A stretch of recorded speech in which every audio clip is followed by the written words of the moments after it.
Hello. Welcome another week to Note by Note. This is Victor Perez. Um, we're going to continue with the usual compositing.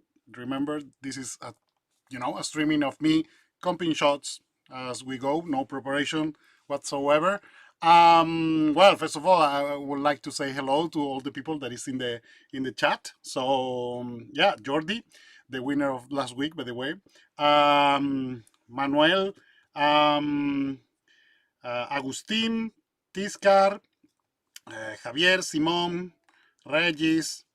So yeah, welcome all to this adventure of not knowing what's going on on in here. So it's really cool. So as usual, I would like to thank Foundry for being sponsoring this session once more week in here, and as usual, Foundry is giving away another Nuke Indie license, which is the license. I mean, is the software that I'm using for this streaming. So thanks, Foundry, for another amazing sponsorship. This takes me to remind you that there is a winner from last week. So, do you want to know who is the winner? So, let's have a look. The winner is Pietro Diaferia. I think it's pronounced like that. It sounds Spanish to me, or maybe it's going to be from South America. Maybe it's going to be Argentina. I'm going to guess. I don't know. Maybe I'm wrong. Sorry if I'm wrong. I expect not to offend anybody. But yeah, Pietro, congratulations. You got 1 year Nuke Indie subscription. So Foundry will contact you to give you the all the details to get your license. And for this week, you have this new giveaway.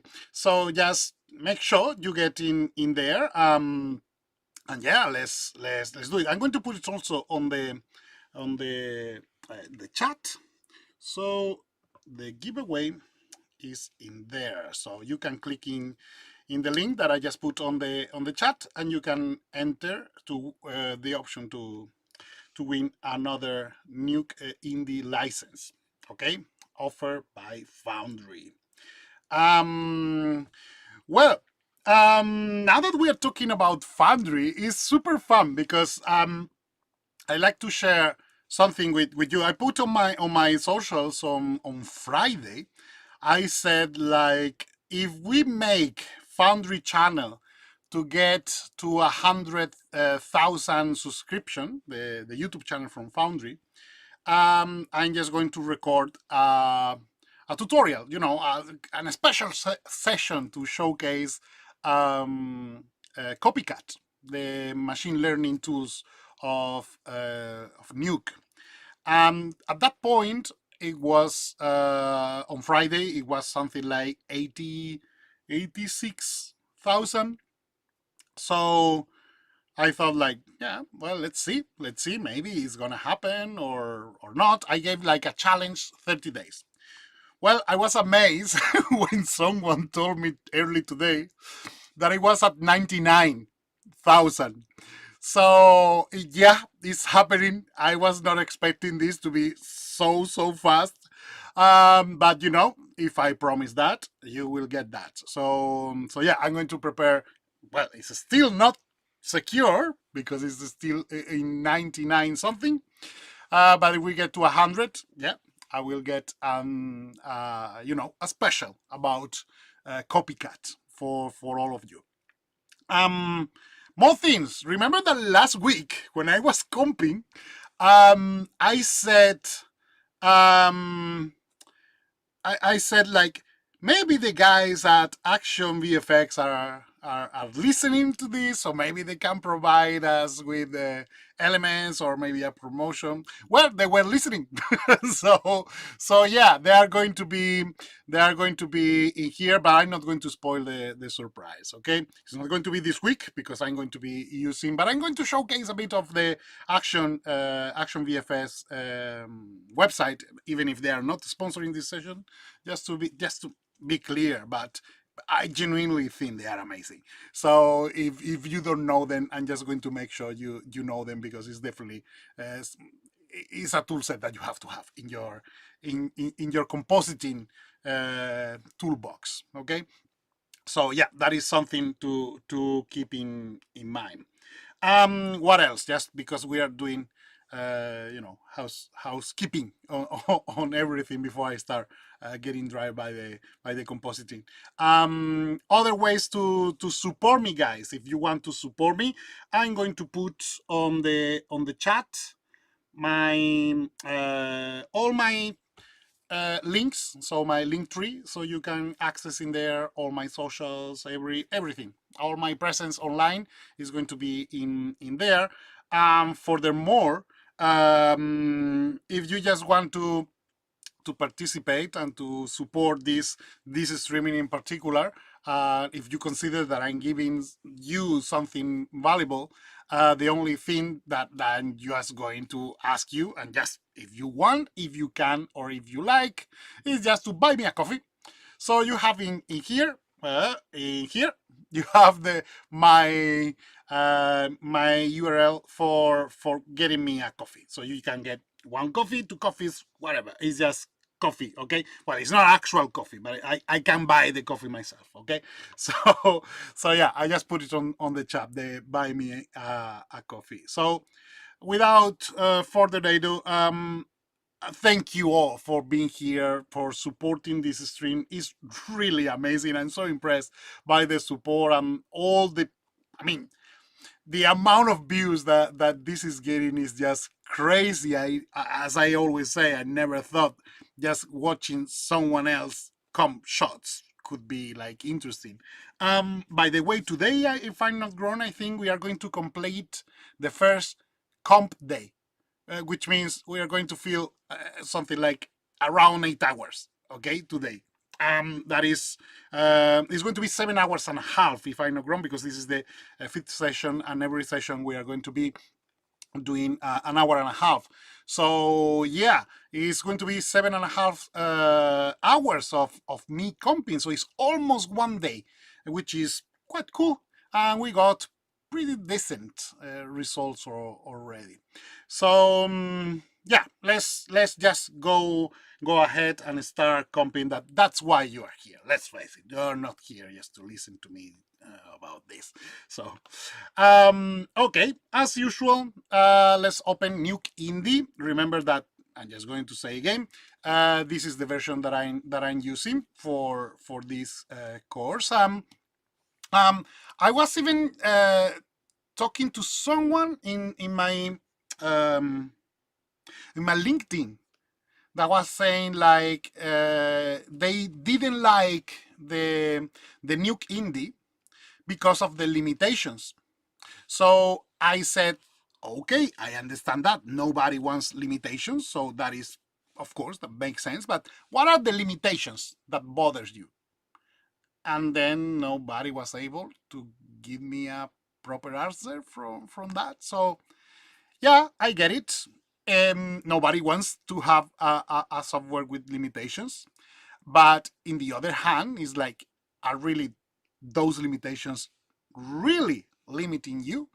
So that is the question that I'm asking every time. So for me, honestly, yeah, I don't feel like a lot of limitations in here. But you know, if you have the limitation, please tell me in the tell me in the comments, or in the chat if you are here.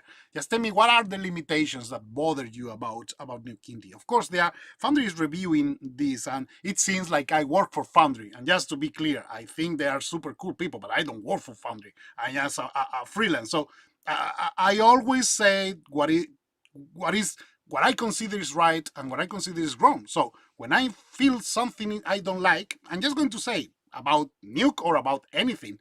So, but in here, honestly, the question of the limitations, mm, yeah, yeah, is okay, but also the difference on the price is quite significant, so it would make sense. Okay, so let's find the script, first of all, if I may find the script. Let me see. Mm,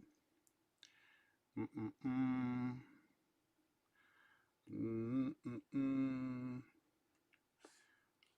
By the way, can you guys hear me well? I'm today I'm not using the closed microphone and the headphones because I realize that uh, we don't need the headphones because I don't need to hear you or anything because it's just me talking. So yeah, I didn't put the the headphones on. So let's see what we have today. And reference. Yeah, let's start by not finding the scripts. You know, this is always my Achilles heel. I cannot find the stuff. So give me a sec. I'm just going to try to find the materials. I have been organizing this because it's just getting interesting. I told you I'm not preparing the stream whatsoever. So whatever I'm doing is just live. Okay. So I have yeah, it's in here. Okay, so Nuke Indie. Yep, it was all in there all the time. Okay.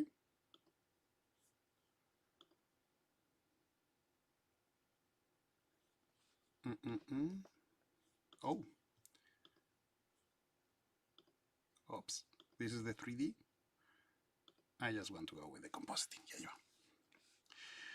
are. Okay, so you are not seeing mm, Nuke this moment. This is very interesting because I'm just seeing the feedback and you cannot see my screen, but actually I see my Nuke is open. So just give me a second. Just going to try just to make sure. Yeah, it's just a refresh thing. Again, today I'm not in my usual place, so I am in the studio. So yeah, there are things to adjust. So sorry about that. For the people that is watching, the recording of this, you can skip to this point.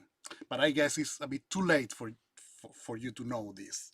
So let's start, okay? So first of all, guys, can you see the screen? This week I didn't forgot to just to know to put the resolution in the right scheme. So now you see things. So this is now the current status of my comp.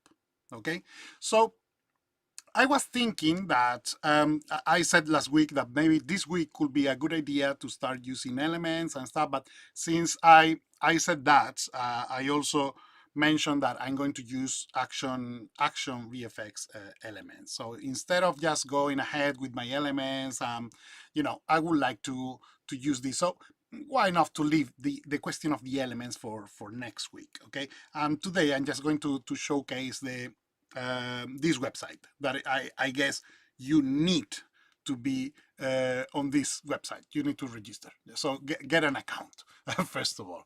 And in here, you have plenty of elements. It's really cool. The people that works in Action VFX, they are really, really cool people that also know very well how to comp. So they know how to shoot the elements that, believe me, is not easy at all shooting good elements. Um, and then you can purchase in here the elements as you need. It's super cool because it's very well cataloged, and you can have like collections or just search for different elements. You have like explosions, fire, people and crowds. And in here you have all the categories. They have even animals and flying elements. So we can get into the elements next week. Today we are going to move into other elements of the compositing because this is modular, so we can comp whatever we want. Okay, so have a look at this website. It's amazing. They have also like practice footage that I think is for free. So yeah, it's in here. It's for free, so you can use it for practicing. Maybe I can use it for one of the shots that I'm going to use in here. So you can. It's production level, so it's really really cool. Sorry about that. So yeah, you can use any of these materials. So maybe I'm just going to use a bit of this to have more fun. Okay, it's just footage that you can use. It's really really cool. Yeah. So have a look at this, and we are going to talk about the elements hopefully next week. This week we are going to start touching other elements of the comp that can be interesting. Remember that when I was starting the comp, we have a little issue with the lighting. And here you are. The question of the contrast and the question that the passes were not completely separated. They were a bit mixed. Okay, so that is the that was the issue. So by the way, I just saw that Hugo Guerra is in the house, so you know that I love him. So I always shoot out every time I see him, and I know I don't need to tell you that you have to watch Hugo's Desk, which is one of the best resources online about compositing and visual effects in general. I love Hugo. He's one of the best around in the practice of diffusion of the visual effects industry. So yeah. And by the way, on Wednesdays he's going to be doing, he has like show reels. Now he's doing like deconstruction of shots, which is, I guess, something like the reverse operation of what I'm doing. So which is really cool as well. So you see from the top down, and I'm doing from ground up. So it's just two different philosophies, but you can learn from him a lot. So highly recommended. So hi Hugo, thank you for being here again. I'm honored to have you. Okay, what I was saying about the question of the contrast ratio that I didn't like much. Blah blah blah blah blah. Yeah, we were trying just to reduce a bit the contrast ratio. So of course there is a certain degree of manipulation that you can afford, and another that you cannot just change the nature of the thing. So you need to live with that. So what I'm going to try to do is we are going to have some sort of relight. I'm going to use a setup in order to balance the light as I like. Okay, so with that, I'm just going to create a huge diffuse of everything. So we have a little setup of relight, I think, that I use for the elements of fire in there. So I'm just going to do a global thing now. So let me see if with these elements, I'm just going to understand if, for instance, the point is just going to be complete in the over. Yeah. Yeah. Yeah. Interesting. Okay, so my elements are going to be in here. Let me check. Yeah. So this is creating this interesting snowflake thing. Interesting. Let me see. This is like a dust pass. Okay. Yeah. Dust. So, of course, I don't want to relight the dust. So I'm going to apply up to here. Okay. I'm going to go back to my P. That is the position. Yeah, this is going to be the position of the position. This is going to be the position in the script where I'm going to use the relight. Okay. Usually for the relight, I like to use the albedo to generate a new diffuse and a new direct light from Nuke. You can do it with the albedo. If you're not familiar with the albedo is just the color of the texture without any material inference in there. So it's just the color of the surface without light. Without light doesn't mean that it's black. It's just without the filtering of light. It's just a raw color. Okay, so let's do the structure for the relight. That, as usual, is going to be first of all the relight node. Relight. Here you are. Color, that means the beauty. Lights, that is going to be the light, of course. I'm just going to use just a regular light. And as soon as I connect this, I'm going to have the, the other passes. So the camera is going to be around there. And I'm going to add also the material that I like to use, the basic material.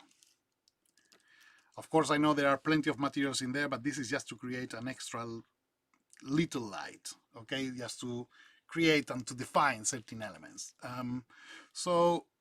This is my relight. I need to set up, of course, where are the normals in the N, where are the points in the P, which is world, and this is the path. Here you are. And let me see the preview in 3D. To do the preview in 3D, let me put this in here and this in here. To have the preview in 3D, we need to generate the points. So position to points, in here, surface point, surface normal. You know something that always bothers me about the relight is like, look, the point in here is called surface point and surface normal, and in the relight is called normal vectors and point positions. We are talking about the same thing, so I will expect to have the same name. That is something that bothers me. So as you can see, yeah, not always I'm just going to agree with whatever the engineers do. But maybe nobody has ever pointed out that to them.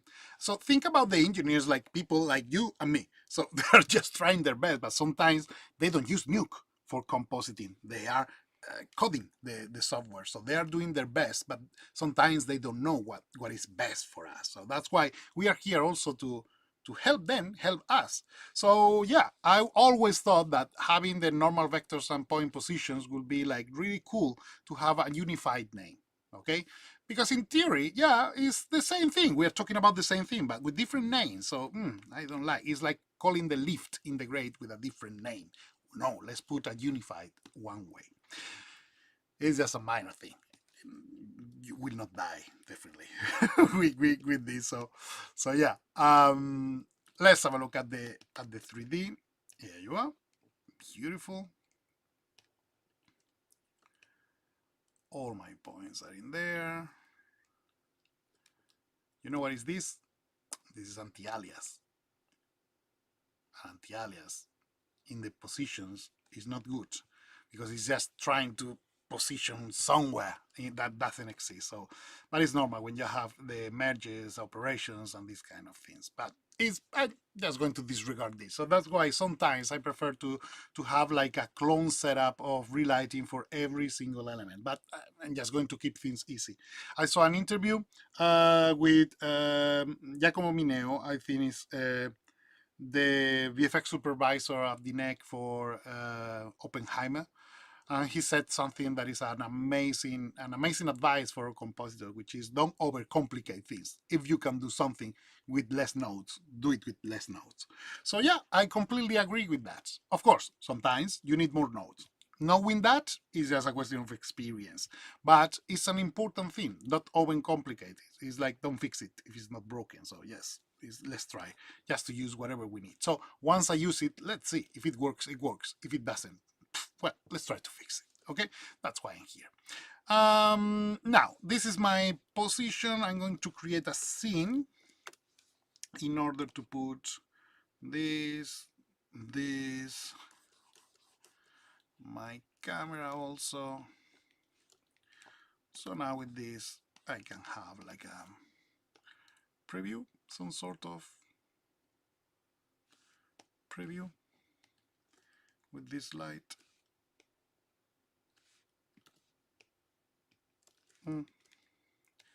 Let's see. Okay.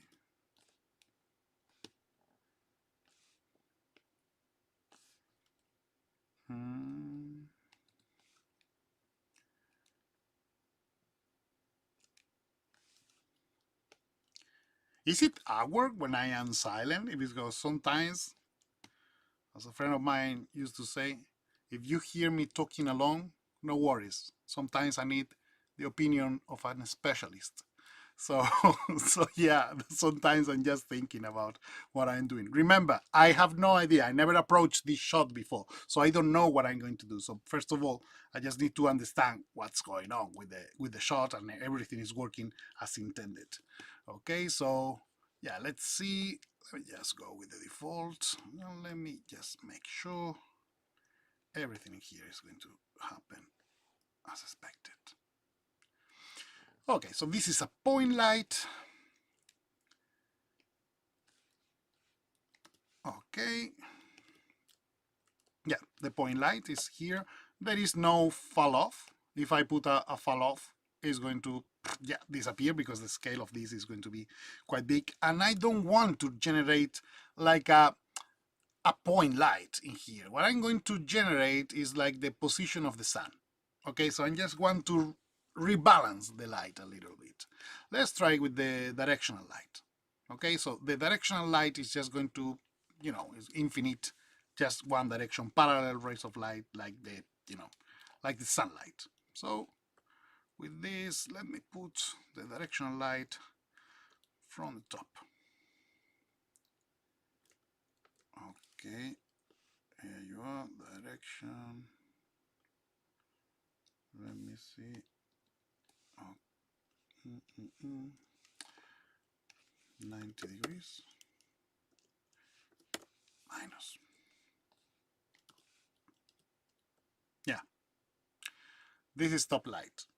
Okay, looks weird. I cannot avoid to tell you this. This is something that I learned once, just by the way of, of doing things quick and dirty, as Steve Sanchez used to say. Quick and dirty, which is a great philosophy to start, working with the big strokes, which is very important, and to understand what is important.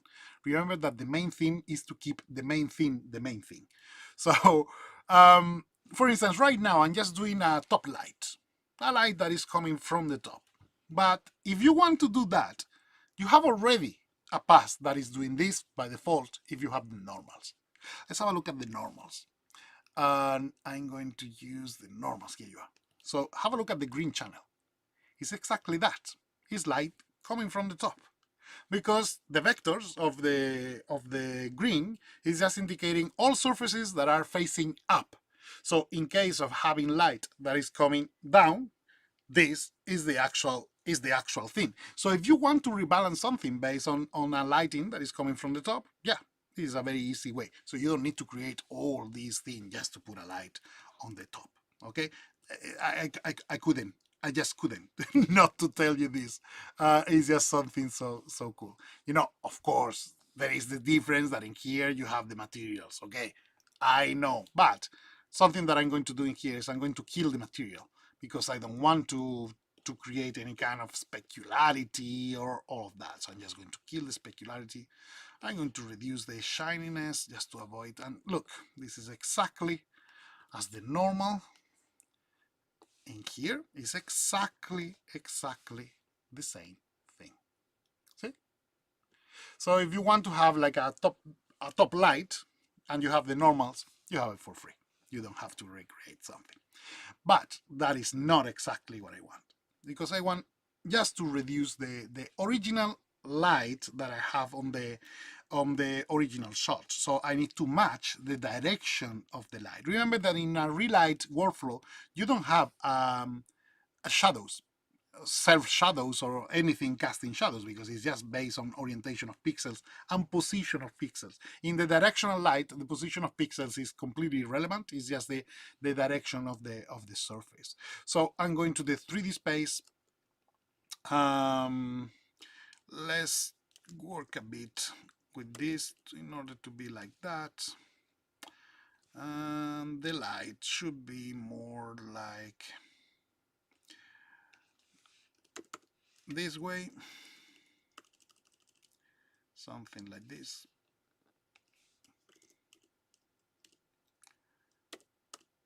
Remember that this is a directional light. It is irrelevant if this light is here or there or there. It's just like this is just going to tell me where is going to be the direction. Okay, so I think this is a good element, because it's going to add more light towards this side, less light of course in there, and still is going to kill that massive level of the contrast that I have. Okay, so let's check once again what passes do we have, because if we have the albedo is going to be really, really cool. Of course, we don't have the albedo. So we have to invent something, and I love to invent something. So what can we do? Well, let's work with what we have. First of all, I'm going to use light. I'm going to use the direct light that I think, or the diffuse. Maybe the diffuse, they're pretty much the same thing, but let's see. I have another render that is really, really cool, that is going to be very interesting. It's a full CG shot as well, photorealistic, and plenty of passes. So I'm going to use the diffuse to apply this relighting. So I'm going to put this light here. This was just for pre-visualization purposes. I'm just going to hide the inputs. So here you are. Let's put it there. And I'm going to mix those passes with a shuffle. Let's get in here my diffuse.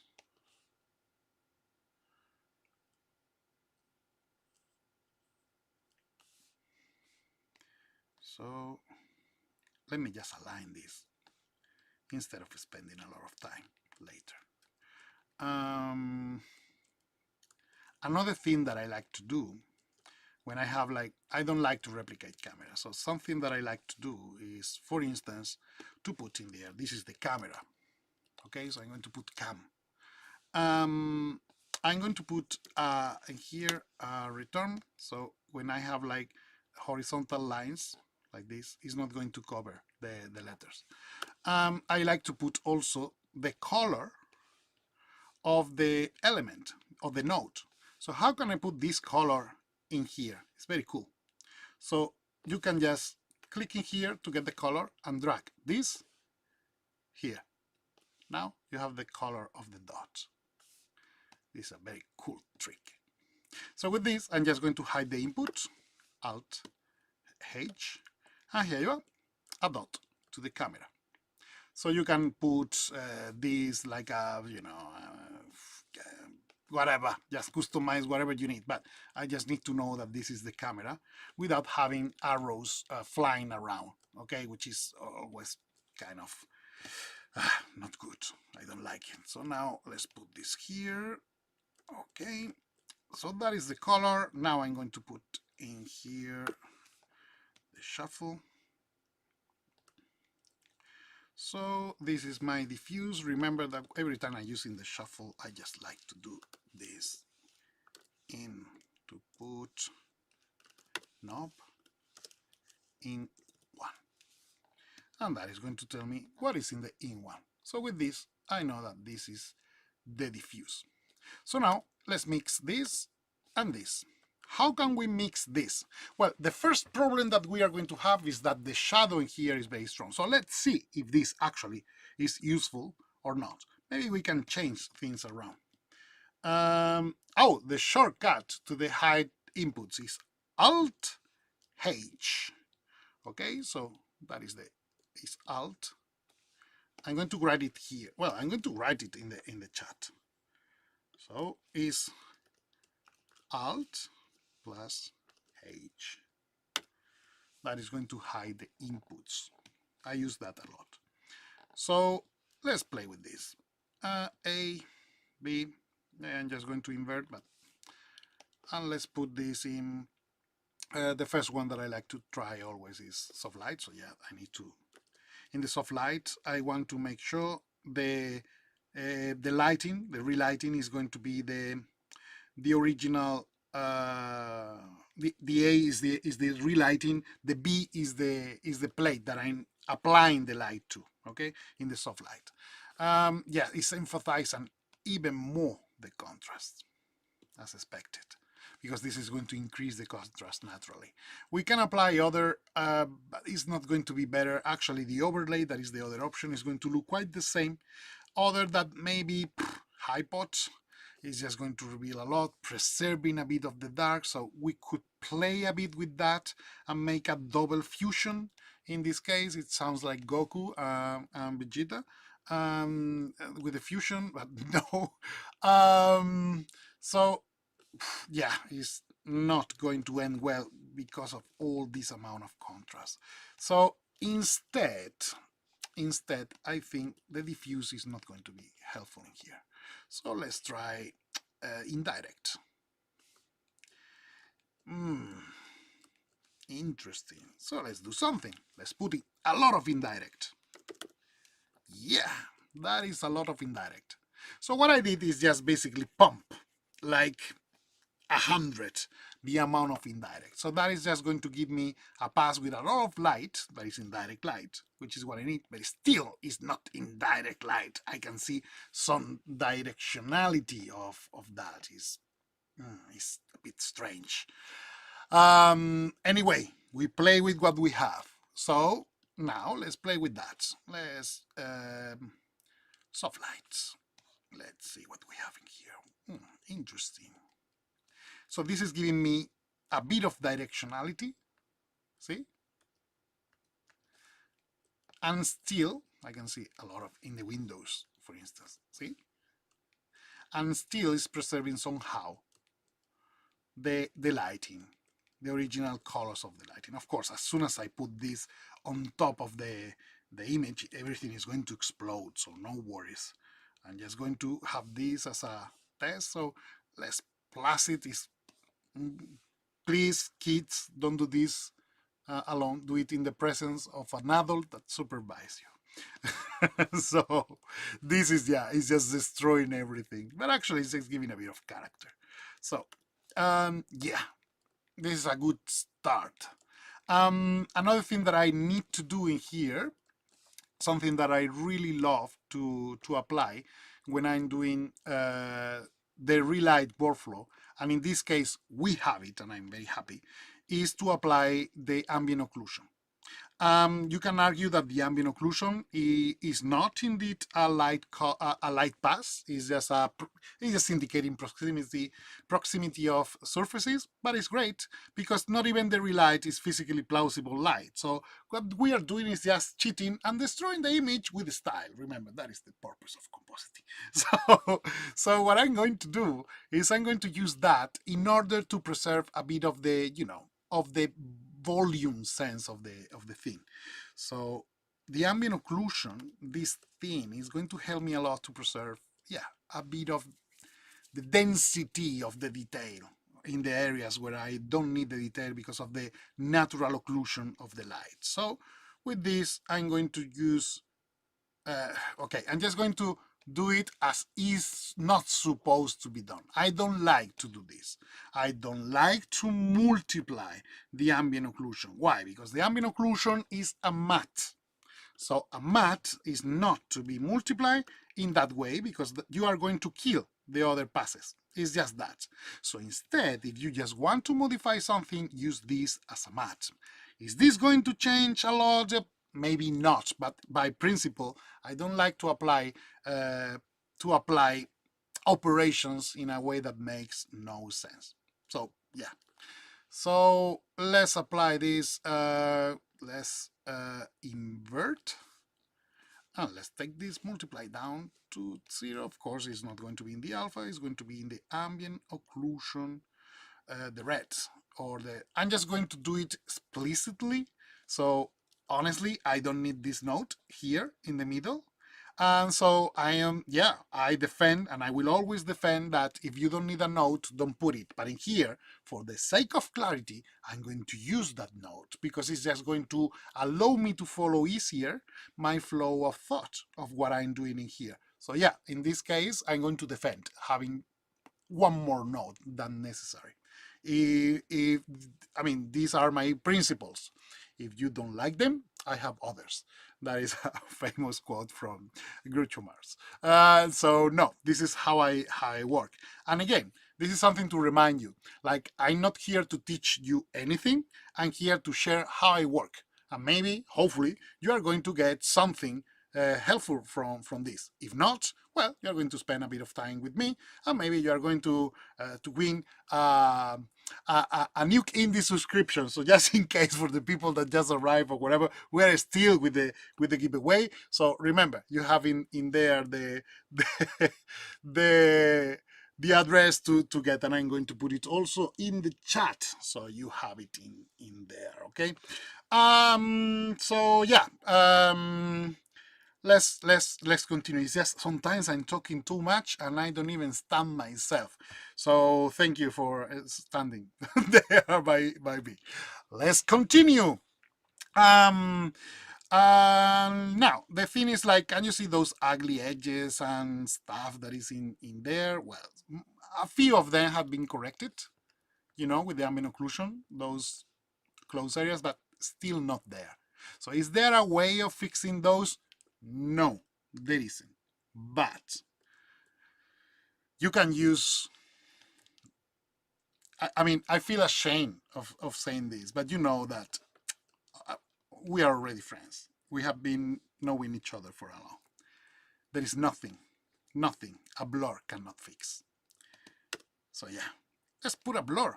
There is no shame of blurring things for a greater good.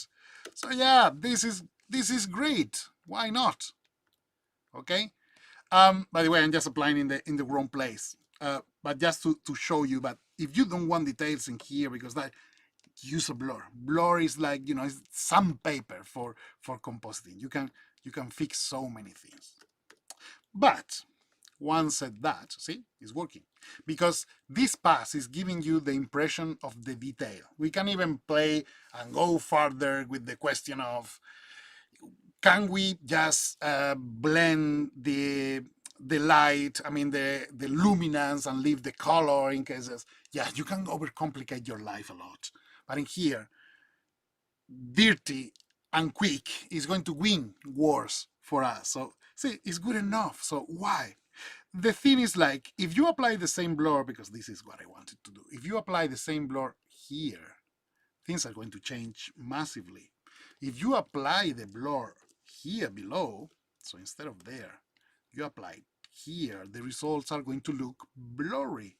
But if we apply the blurring here, you are just modifying how the light is going to influence that. So that's why, depending on what you want, you need to understand the concept behind the operation. Don't do something because someone tells you to do it so, because it looks cool. It needs to make sense. Look cool is never going to help. Making sense will save you, my friend. So yes, make sure it makes sense to you, whatever you are doing. By the way, if you can make that to make sense for the rest of the wall, everybody will be even more happier. So yeah, this is going to be now a question of dealing with the amount of light. So this, let's play with the with the amount. By the way, if I want to naturally reduce the contrast, I just need to play with the gamma. But right now, I think, yeah, this is going to be better just to reduce. We have been a bit over the top. Just to show you, this is the original. No contrast, no surface contrast. You don't have any detail that you can admire. But as soon as you start having in there, see? See the light that it's getting here? So now I'm going to play a game with you. What if we relight only the areas that are dark? So let's play the game. So I'm just going to play this. So if I just want to relight the areas of the shadows, look, this is the area of the shadow before the relighting. This is the area of the shadow after the relighting. So let's add a key mix. And we are going to say, okay, I want A from there, B from there. I'm just going to put this in here so it's not in the middle. What is going to happen now? Well, I'm going to make sure I'm going to apply the relight only on the shadows. So let's get, okay, I'm going to do, I cannot avoid, it's the formation. I just need to show you things that I enjoy. I love it. So this thing, okay, the luminance key. Luminance key is, for me, one of the most useless nodes ever. But the keyer itself has something very, very cool that I love it, which is the saturation key. So selecting things based on the amount of saturation. That is something very, very cool. Of course, green screen, blue screen, these are like channel difference keyers and makes no sense. You will never do it with this. It's only just the saturation key, the one that it works. The luminance key, of course, the luminance key is super, super famous, but I will never use the luminance key from here because it's very limited. You have just a linear ramp and just a clamp on both sides, high clamp and low clamp, and that is something I don't like. So yeah, someone said in the chat that I love the grade. Yes, the grade is like the most beautiful note after the blur. So I'm just going to create my own luminance. Remember, the luminance is just putting in the alpha the luminance of the image base, white. So the brighter, the whiter. So I don't like this. So I'm going to build my own. So I'm going to put a saturation node. So the base is just by using the luminance math rec 709 and just converting luminance into saturation. So I'm just going to reduce that. This is going to be my base. Let me see.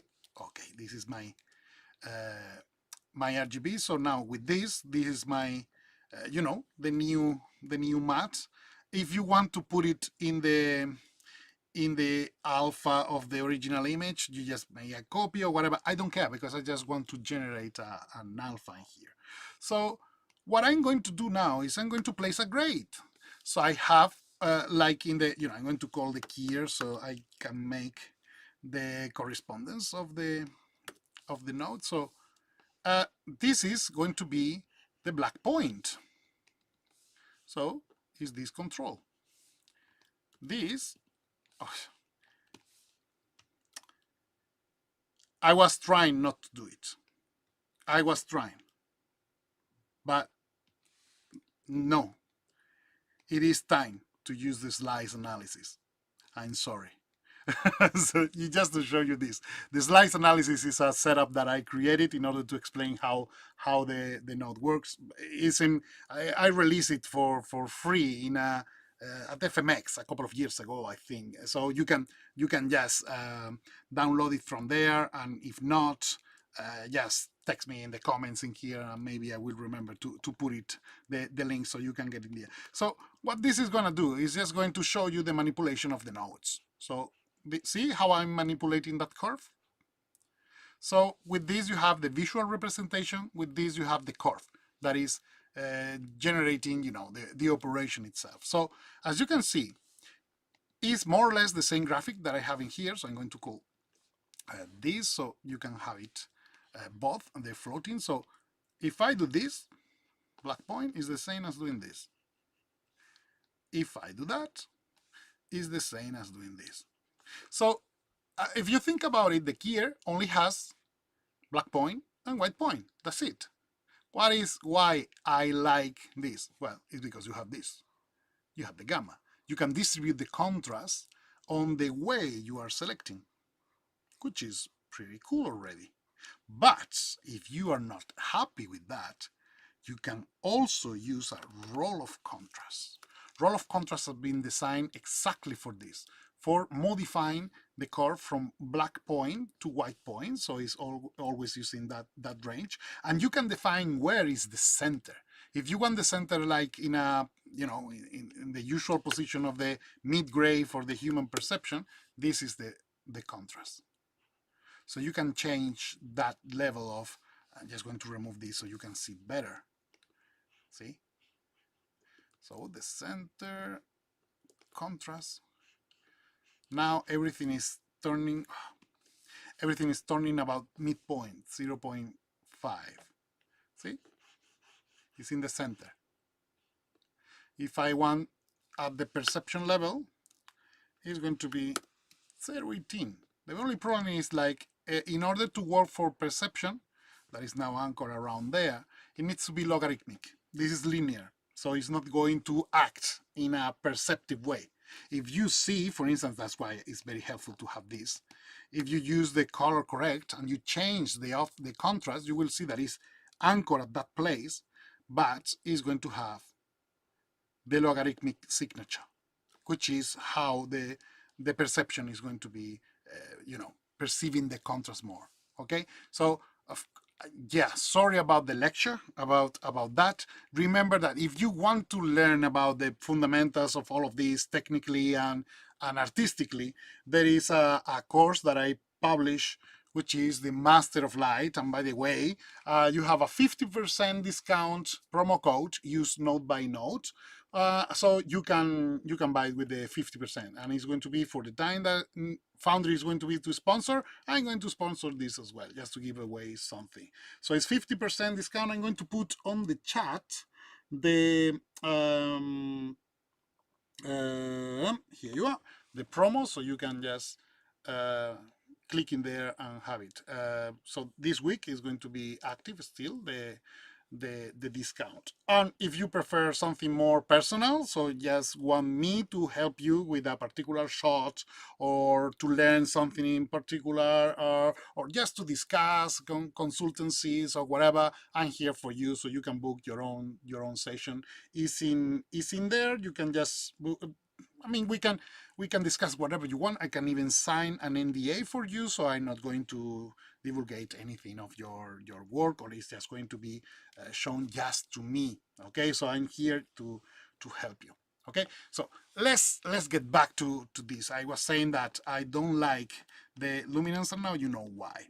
I prefer to use my super combo of grade. Usually with the grade alone, I can get everything that I need. So what I need to isolate is actually the bright areas. So I want to get rid of the bright and get just the areas of the darkness. So that is an invert. So invert RGB. This is looking now horrible. It's okay. This is exactly what I wanted. So this is going to be like the darker it is, the more relight it's going to get. So it makes complete sense. Now with the gamma, I can change the amount of distribution, which is exactly what I needed. Okay, so I'm going to put this in here. And by the way, I think we are applying also the elements in here. Okay, so maybe these elements are going to be applied later. I'm just going to deactivate it for the time being in order not to get distracted by that. And so this is going to be, at the end of the day, my mat. You can put it, I'm just going to put it in the alpha again, just to be explicit to understand what's going on in here. Remember, I'm just going to get one of the channels. So this is my mat, and this is the result. So here you are. As you can see, I'm adding detail to the dark areas. See? Now I can play, first of all, with the distribution.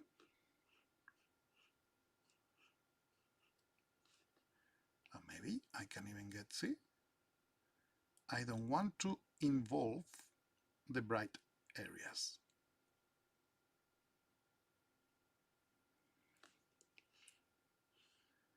See? So I'm just going to make sure all the position, just to get more precision. I'm just going to make this bigger.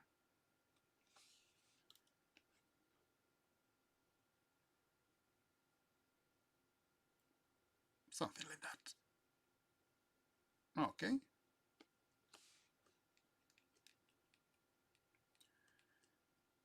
I think this is going to be good enough for the time being. See? It's reducing the contrast. Still not getting much in this area. So I need to play more. I need to go harder.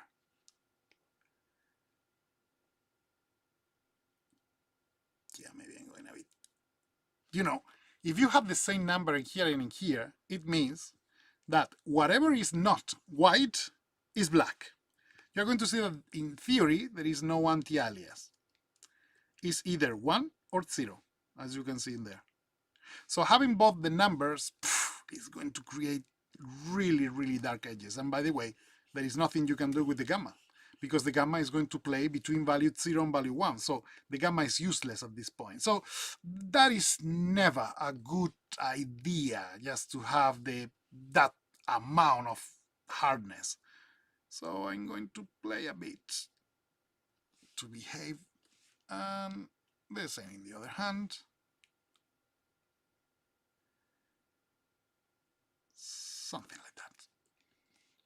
Now, I can play with the distribution with this, just to isolate more the background. See? So that is the game. So with this, I'm just placing that. Look at the difference between the relight of this that is just making thing horribly bright. See? And of course, we can play with other significant events like death. So depending on how far is from the camera, we can. But in theory, this relight is fair because I'm applying to everything. So I don't want to create more mix. What I need is just to work a bit this element. So I'm going to remove the grade, and now I'm going to refine with the color correct. So I was playing with a multiplication of 40, but what I want to do now is just to reduce the contrast, because I want things to be flat. Look what is happening in here. Now this is getting, slightly more brightened than before. Even now, I mean, you can see even the dark areas in here, so now it's not great, but at least it's helping to balance, and it's giving me a good understanding of this. Remember, you reduce the contrast, you need to compensate by saturation. So let's play a bit with this. This is going to play well.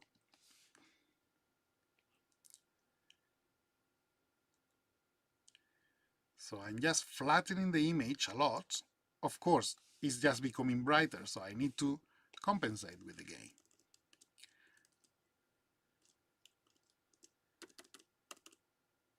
As you can see now, it's looking dirty because there is no correspondence, but at least we are flattening quite a lot the image. This is before and this is after. So yeah, the price to pay for this is it's a lot of of material that I'm adding in terms of lighting. But now I can reprocess everything. So I can add the accents. So I can either go again with this or with this. So another thing, and this is maybe one of the only exceptions that I have for the rule of not adding second grades, is like in order to create an easier way of dealing with the midtones, sometimes it's better just to apply a secondary gamma correct. So that is going to blend an already blend image. So the curve is just going to have a secondary gamma correction. And that can help me to fade a bit certain dark or bright areas. So it's going to redistribute the contrast that is remaining from the previous redistribution. Or you just go with the curves. So what is the curve? So what I'm going to do, and this is just again, just for the sake of playing with the nodes, something that I'm going to do is also you can play with the color lookup. And I'm not a big fan of the color lookup because it's super complicated. I mean, in terms of precision, nothing wrong with the node itself, but in terms of precision, it's actually tricky to master. So I'm just going to leave that. Maybe I'm going to play a bit with this. So something that I like is in this control, I can just have my, the line in here, this blue line that is telling me where is the area. So I can just understand where is the darkest. So this area, once it's inverted, is going to be that. So I'm just going to normalize that area. If you want to see better, just this. So I'm going to put it there. So I know I'm normalizing that shadow. So good, I'm normalizing that. So here you go. Now it's easier just to create now a ramp. So I'm going to put this horizontally. This is going to be horizontally as well. And now it's easier just to play around that area. The nice thing is now I can interpolate. So I can play with this. This is not behaving. So let's put an interpolation that is going to be camel roll. Oops. Yeah. Not ideal. Let's put behind cubic. The horizontal is just creating that because the tension in there is just too far. So let's put camel rolling here. Yeah. And just making sure the handles are not going below because you are going to bend a bit too much. So if you want more precision, go here and just focus on that area. So now with this, see, you are manipulating the whole curve of interest. Not the whole thing, but just the whole area that you need. So just by playing this, you can just play. See? And now you can see in real time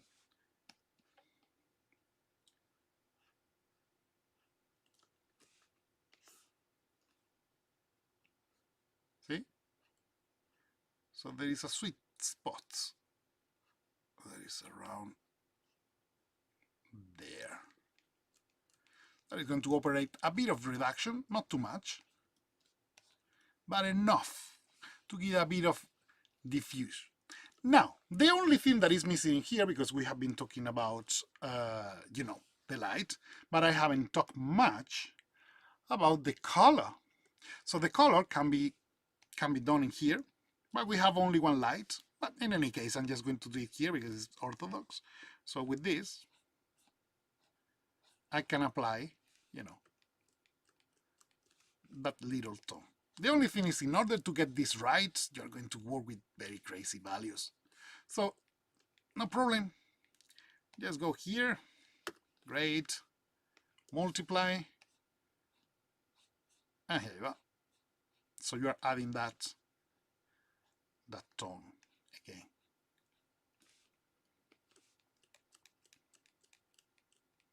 Okay. Again, this is something that you can play, whatever is the taste that you are looking for. is just to show you that color can be applied either in the light or in here. I'm just going to apply even, if you prefer, because we are remixing everything. You can make everything to completely desaturated and apply the color in here, just to make sure this is the path that you are applying. Or if you prefer in here, is the same. You are going to use a mixture of light. So depends of course in where you are applying, you are going to have one effect or the other. But the idea is just like, I want to give that monochromatic image. And this is adding a bit. So now let's just get enough light.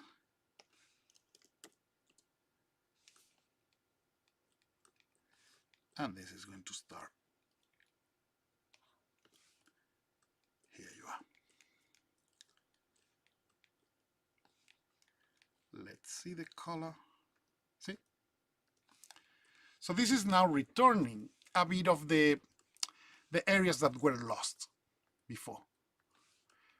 It's going to introduce a bit more detail, like the light. In this kind of foggy element, light is just going to bounce a lot. So if I want to place, you know, the effect of, you know, the Blade Runner effect, that is something that requires light to be very, very diffuse. It's going to be very strange to have a direct light. So right now I'm just taking this shot to the very limits of what it could work, just in order for you to understand that there is always something you can do. Okay, so yeah, this is going to add that little bit of contrast. Yeah, I have been talking too much about how to do things. Let me just check on the comments and here on the chat to see what people is saying. Too much noise in the indirect, indeed. Sir, you can call me Annie. Well, hello Annie. People that follows me since FXPhD. Well, I love people at FXPhD, so hello.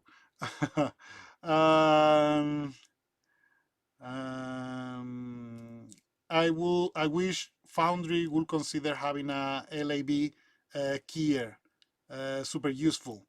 LAB, so luminance and chrominance factor A and B.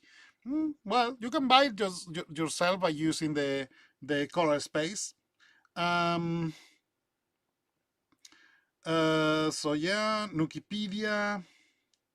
No, you can make LAB keyer with 2 color space nodes and a keyer in between.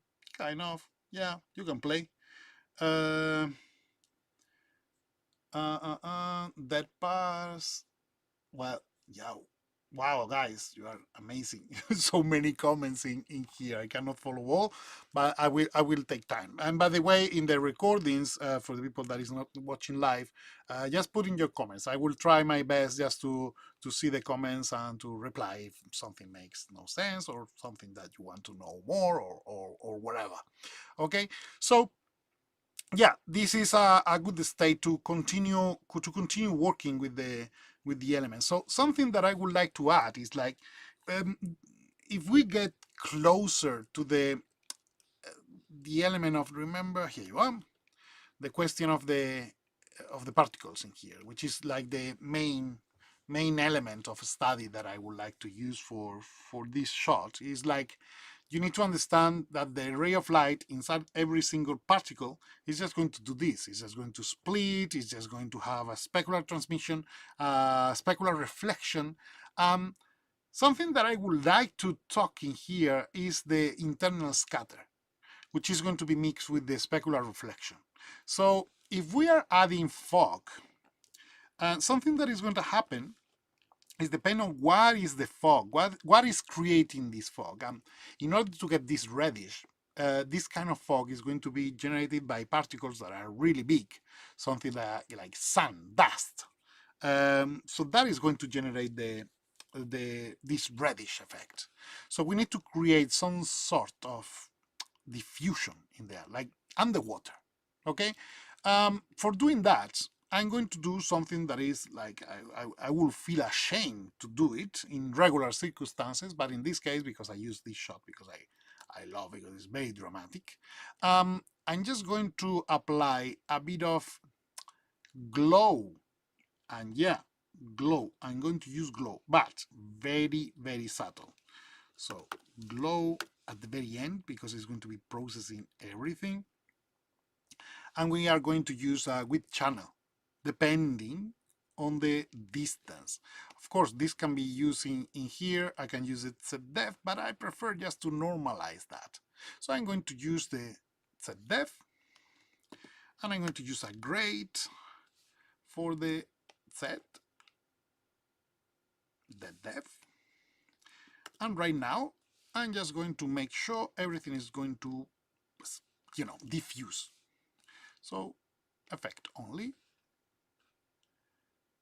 Let me just make sure, yeah, it's just the depth.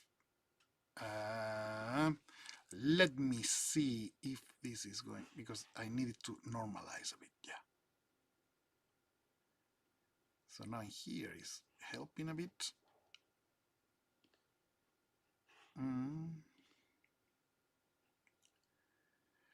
What is the purpose of this? Well, the idea is like the farther you are, the more it's going to glow. It's not glow, it's just going to scatter. Okay, so that is the idea of dealing with the depth. So let me see if you feel the difference. Yeah, it feels a lot. So I'm going to glow things a lot, something like that, and I'm going to add it on top.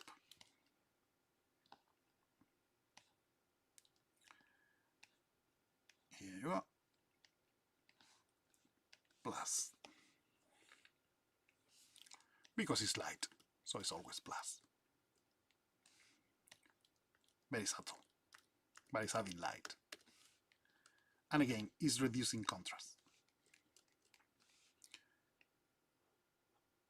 See, it's adding more towards the back.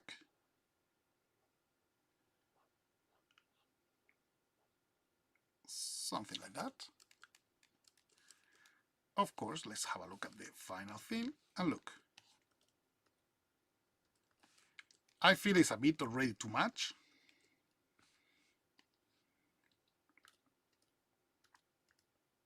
And I'm going to make sure my boundary box is not expanding uselessly.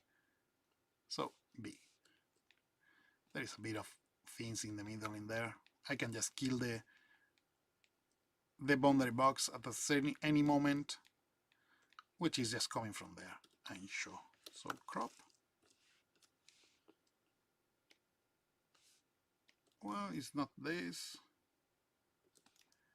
Maybe something in here is the relight. No, it's not.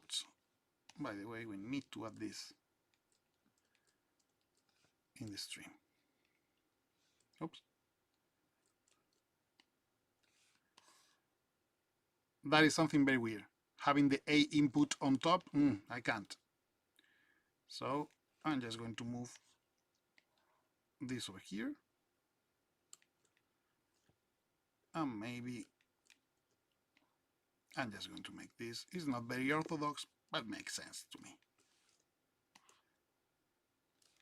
If I have the time, I will just make sure everything goes in there. Well, actually, it makes no much difference. So yeah. Yeah, here you are. Now, the glow is working on its mighty. See? So if it's small, it's just going to look like glow. If it's too big, it's not going to be perceived. It's like a blur. So in here, it needs to find a balance in order to reduce the contrast of the areas. Okay? Something like that. It's just tiny bit like underwater, because underwater is really easy to understand the diffusion, because there is a massive amount of light being scattered in there. Okay, so with this, we are having a bit, yeah, a bit of character of this light. So it's still working, everything is in place.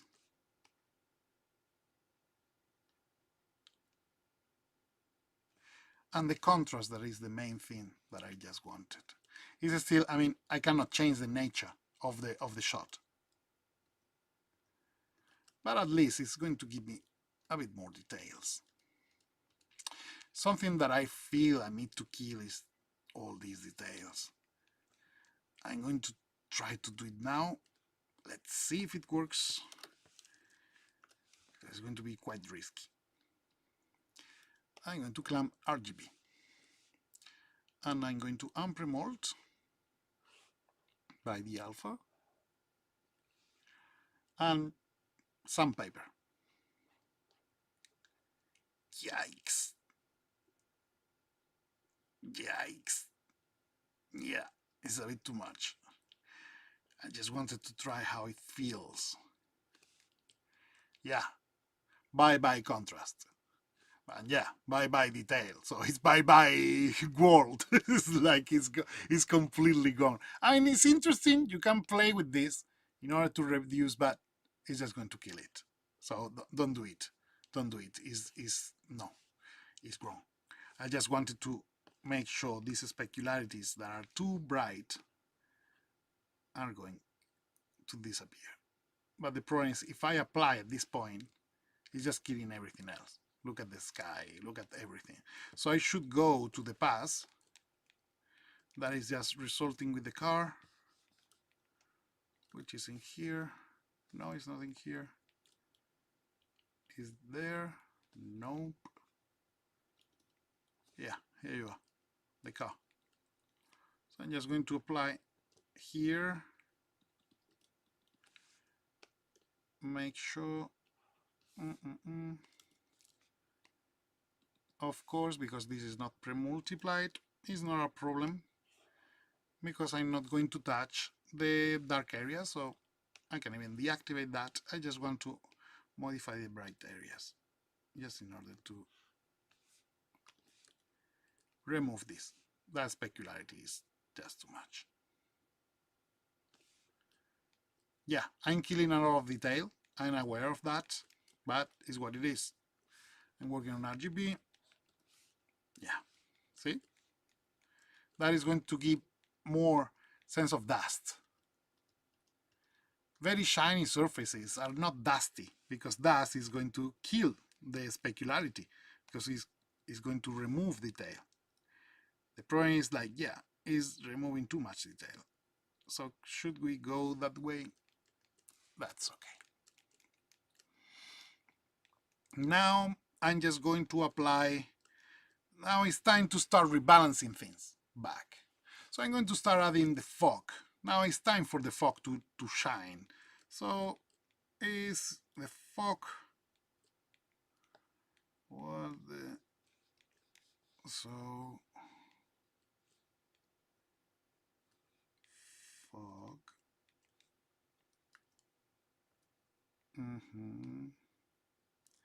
this is the depth normalization, so it's in here.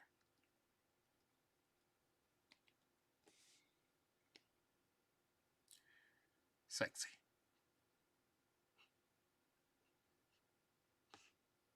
Yeah, for some reason the car is standing out of the fog. Because why not? Well, there must be something going on with the car. We're going to figure out. But now it's time for this. And we even play with the color.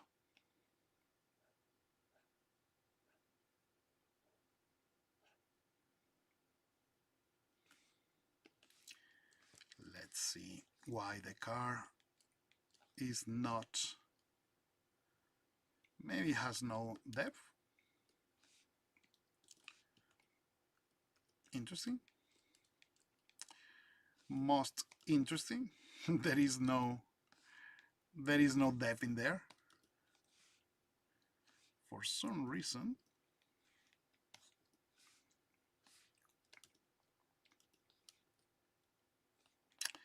yeah, it doesn't want to be applied. So let me apply something different. Seems like the depth in this pass is different from the rest. So let's do something. Let's apply a grade and let's play in the depth. Yeah. How much? Well, let's see, because we are just adding. The offset is just going to put that in a certain level. So it's going to offset all the pixels.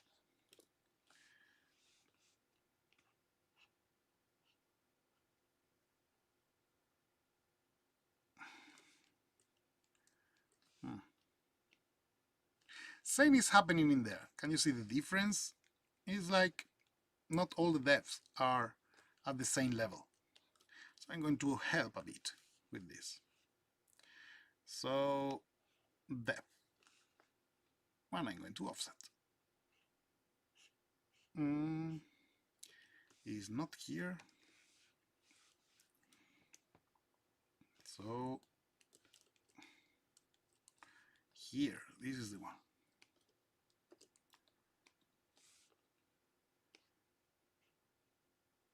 Okay.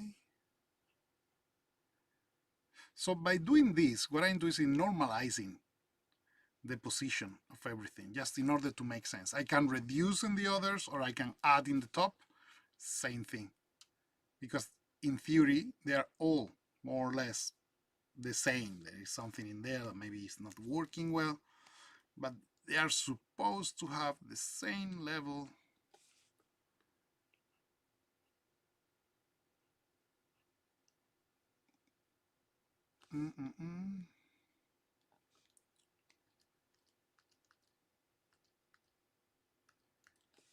Okay, so add it in here.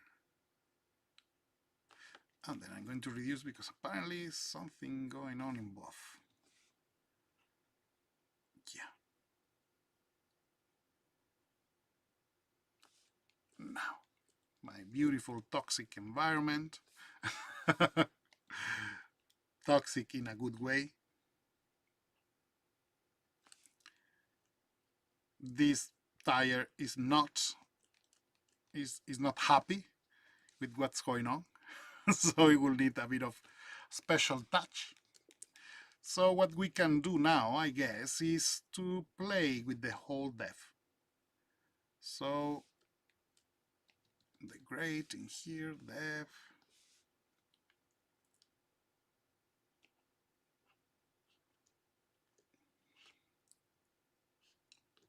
So I can multiply.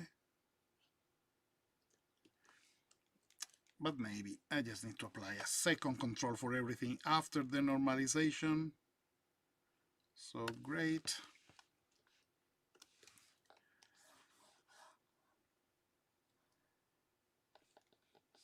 I'm going to work with the depth.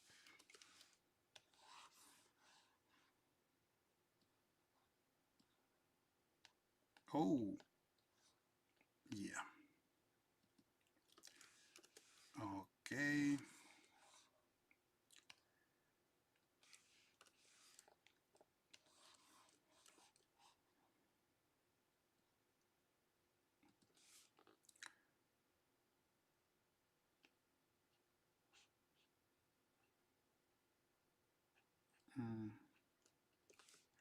Am I missing somewhere?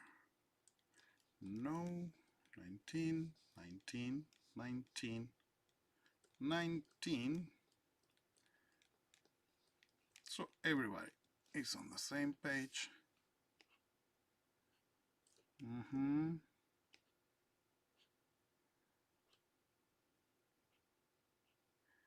Yeah, there are definitely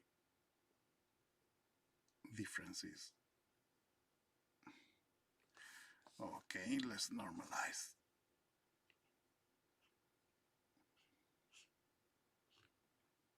Yeah.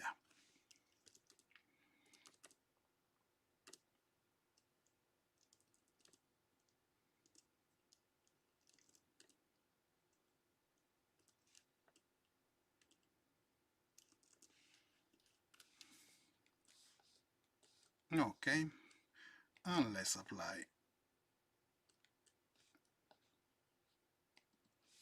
the final one just to help a bit.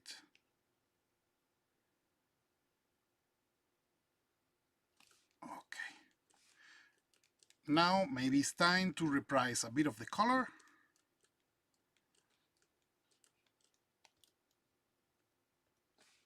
Okay. So it's this one. So now let's play a bit with the color.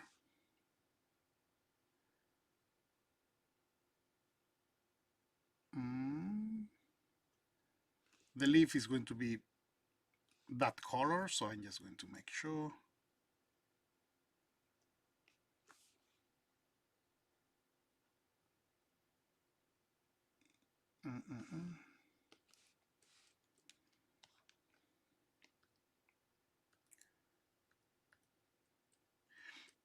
Maybe because of the balance is good, I'm just going to make sure I just deal a bit with this.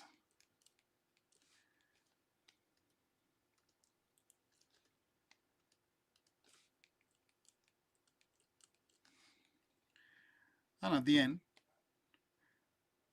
after the toe, because this is going to be like a color correction of a shot, like a colorist will do, I'm just going to apply a color correct. This will be a complete artistical process. So this is going to resume the original intention, but after the colors have been flattened. This is going to give an extra kick of energy. Yeah. Let's reduce a bit more.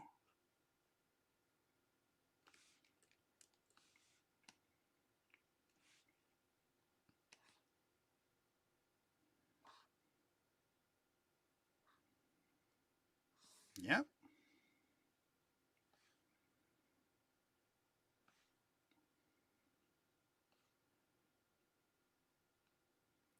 Yeah. The apocalypse is coming very beautifully. It's a bit of character. So today we add also a bit of relighting to help recover a bit of the shadows, see? Now I will need to work a bit more on this mat. But it's a good start just to start considering reducing the shadows, to reduce the contrast in order to have more foggy effect. And then we have a bit of the modulation of the depth, the glow. Hopefully next week I'm going to start adding the elements that is just going to consolidate the areas of interest and all of that, and that is just going to reveal when we need to apply. Remember, at this very point, we have 7.5 hours of work on the shot. If we remove all the moments that I was talking, is going to be something like half an hour of work. No, it's going to be something like, in real world, this would be something like 3 hours or so. So let's say half a day. So it's what this have. This has been just trying to equalize, understand the mood, layout of the elements, and all of that. And that is like, just in order for you to understand, this is like the elements, the look of the elements that we were talking about in the beginning. So it's a lot of photographic work that we are applying. Always keep in mind that the shot is right now is we have been working in big strokes. So everything is going to look a bit off, because I don't mind at this very stage just to have things off. But at a certain point, I just need to converge the ideas and to start building up the script. But that is coming at the very end phase. Right now, we are just having fun, playing, experimenting with elements. In the next session, hopefully, we are going to have the action VFX elements that we were talking here, and I'm going to show you how to work with the elements, how to search for the elements, how I do it, and also how to create effects on the elements in order to integrate and make the coherence of the whole thing.